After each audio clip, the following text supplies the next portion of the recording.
Hey guys, welcome back to the House of Rock and Stone. We're glad that you're with us. We're glad that you're watching. And just make sure that you do like the videos that you like, subscribe if you want to, hit that notification bell down in the corner, and then you'll be updated on when we have a new video come out. I'm gonna try to do one a week, hopefully a couple a week coming up, because a lot of the videos that I've already recorded actually deal with the outside of the house, with the yard improvements we've made, talking about way my grandparents gardened, what they gardened, what has already been set up for us that we've been able to inherit with what they left behind, their legacy.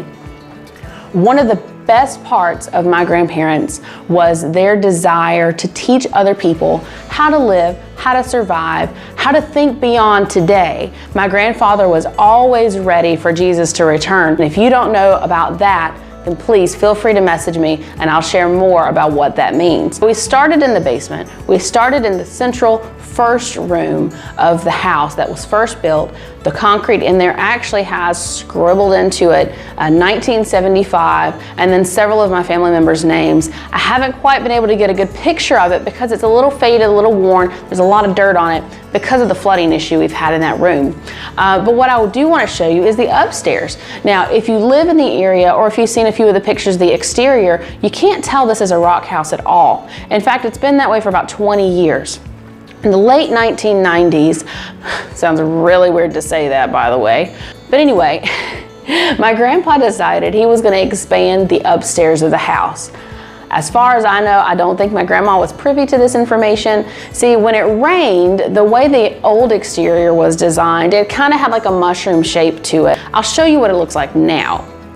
See, there are these windows, and the windows were on the side of the house per usual, but the roof actually sloped down the side. So the windows were inset. Well, that worked really great and provided for a really cool view when you were able to see it. And you had these nice deep closets and all these other things. But the problem is when it rained, sometimes that rain would run back into the bottom of the window and it caused it to rot.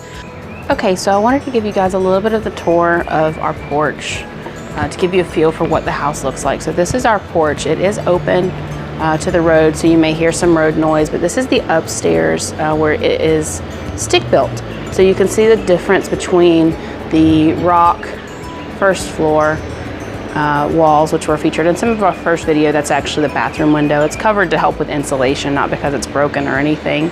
But anyway, in the upstairs is stick built, and we have lots of exposed beams, old 2x4s. A lot of the beams and things that are in here came from old barns or houses that were being torn down, things like that. We've got several posts like this that are all cut. You have to excuse all of our junk. I'm in the process of getting rid of a bunch of things that were either carried over from my grandfather's collections or stuff that we brought from our house. So you can see the new addition that my grandpa had built, and that's kind of what I want to talk about today. So the original exterior of the house ended at that wall right there, at the end of the rock wall. It was the same size, and then he built on this additional porch area to extend the upstairs. So we're going to go take a look at that actually right now. My grandpa decided he was going to expand the upstairs. He added this huge, nice wraparound porch to the whole house. Then he closed it in. We're not really sure why, but you know, my grandpa, he never told anything to anybody. Now, the cool thing about this porch is just like everything else in the house, it's made of reclaimed materials. So the structure itself, although there's plywood that was purchased, stuff like that, the siding on the house was purchased, the windows, I guess were purchased. They might have been gotten from somewhere because I don't know. I don't remember that. But anyway, the framework of that structure is made up of welded pieces of iron and poles and stuff like that, and there's these cool pipes that he used to help with the structure, which is great. It's really interesting. Fortunately, it's not to code at all, but then really is anything in this house built to code? Since I'm showing you guys some of the addition, I wanted to show you the underside of the porch. So there's all kinds of interesting things that were used to help stabilize those upstairs while my grandpa was welding pieces into place. As you can see, yes, that is just a log that he cut and used for support.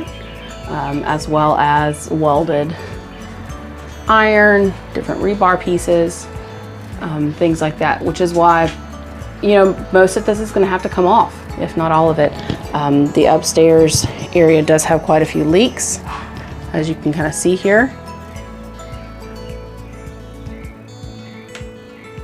So we're going to have to figure out what to do with that. So he put the outside porch on, and then he knocked out a wall. As far as I remember my grandma saying that she, you know, came home one day, I don't remember if it was from work or the grocery store, and he had knocked out half of the kitchen wall. Now by this time they had actually already built another bedroom in the main level of the house, and we're pretty much living on that level. But when I was a small kid, we always stayed upstairs. So he literally knocked out the kitchen wall. So that's the huge space that you see. And then you can go out and you can walk around the whole house.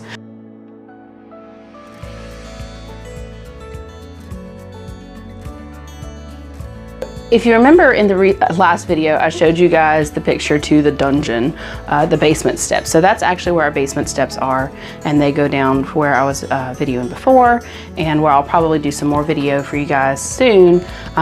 This wall was also featured in that first video, and the window. I absolutely love these long, skinny windows. There's 2 of them in this space. This is just a hallway. Again, we're kind of using it for storage. We have plans for all the stuff that we have in here, but we moved into this house with not a whole lot of stuff, I would say, but we do have a lot of stuff that we can't store just simply because of the way we're having to use the space right now. So these are the stairs that go up, and as you can see, just like the other stairs, they are completely poured concrete. They are not to code by any means, but that's fine. I've been going up and down these steps since I was a little bitty kid, and it has not bothered me. My mom actually said that she was amazed that she used to let us go up and down these steps when my daughter was here with us, and she realized just how daunting stairs like that could be. Yeah, they're not scary at all though. So this is actually one of the bedrooms that's up on the stairs. I'll take you guys in there now. This will eventually all be changed. We're changing the floor layout. We gotta turn the light on.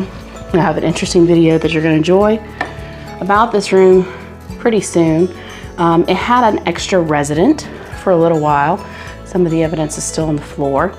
I have a funny video about how we got rid of it, or rather how I attempted to get rid of it. So you can see all of the walls upstairs are done with what's called this method, where you just have, instead of using sheetrock, it's just all these little boards, both sides of the wall. It's actually called doing like a firewall from what I understand. So this is the original kind of exterior of the house. So you can see how it slopes out, and you'll see more of that later. That's one of the other chimneys, which you'll get to see a little bit more when we do the chimney tour. So let's go on back through here, and we'll go back into this room.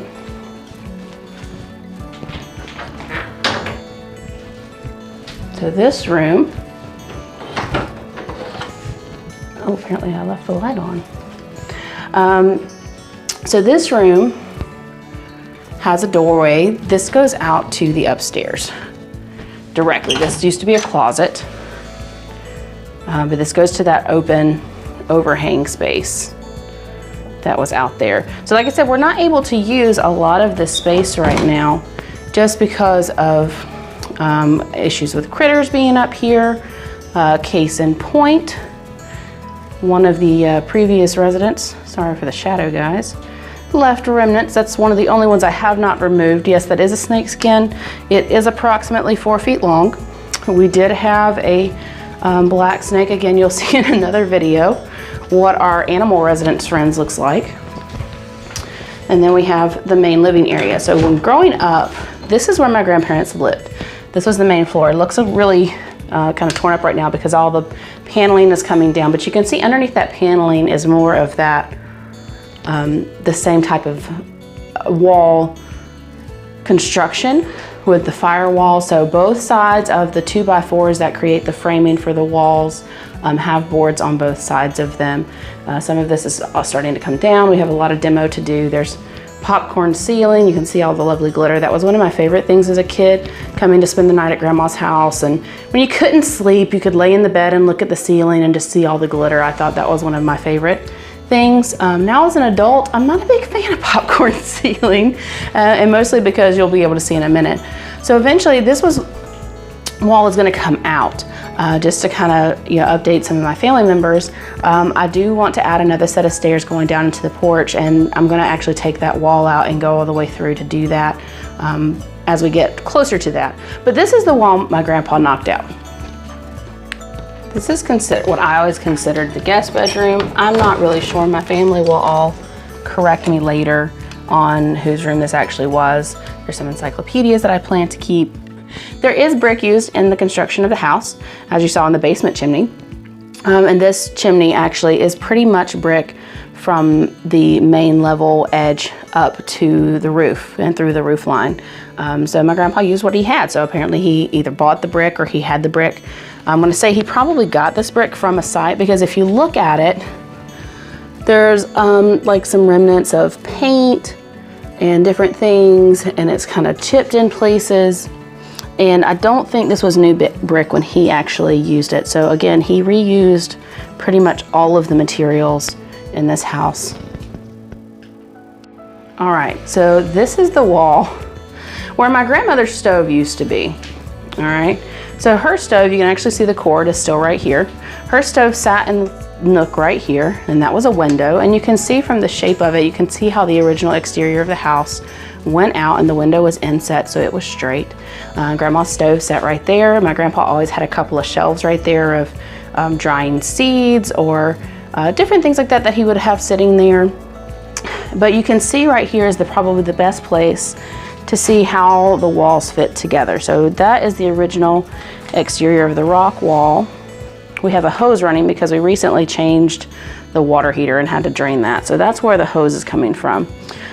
Just ignore all this wiring. It's not hooked to anything. I promise it's safe. We haven't disconnected it. But you can see all the way down through the porch below. So that's the main reason why we're going to take all of this off. So this is the original kind of exterior. This was a closet kind of space here. I don't have a light in this bedroom, but this will be the master bedroom. And so this is another well, it's not a fireplace, it's just a flue, but it's big.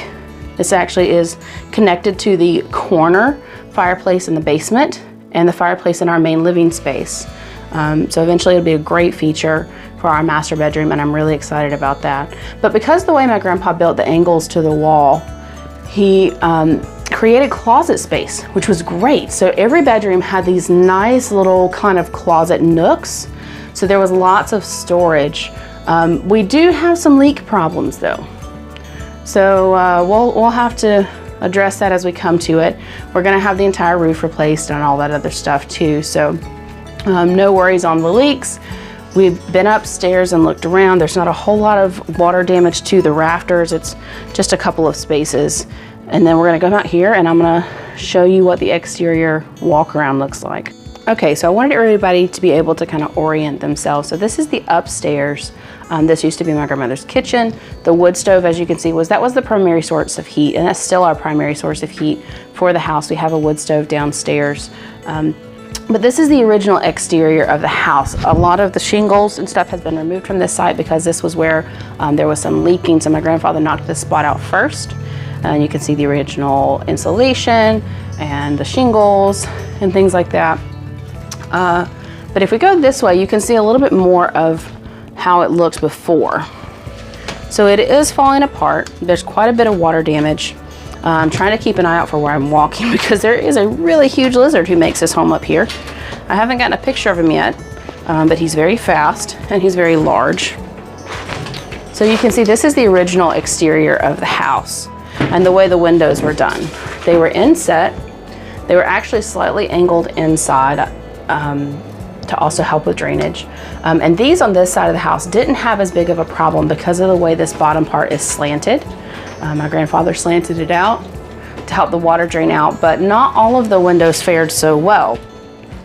In fact, we still have some leaks around a few of them. If it rains really hard and the wind blows. But you can see this one here, the tin flashing that my grandpa had put on it had come off at some point, or if he pulled it off, I'm not sure. And so it began to leak pretty bad. And so there's actually some water damage up in this room. There's the top of the chimney that's in the corner of that room. We had a squirrel that was trying to make its residence up here, along with a bat. So I had to take care of both of those things humanely. I got some really nice smelling spray, and I hope you get the sarcasm, because that spray was not nice at all. In fact, it's just now dissipated to where I can stand to be up here. And so this is the other side of the house. So it is a giant square. And that's kind of the cool thing, is when we do get ready to demo all of this, it'll be really easy to come up and start working on this and have access to everything. And so that is actually the doorway that goes to the open part of the porch from the upstairs. But you can see back here, there is a lot of water damage from where these windows, and this is on the tree side of the house. So there's a lot of woods right here next to us.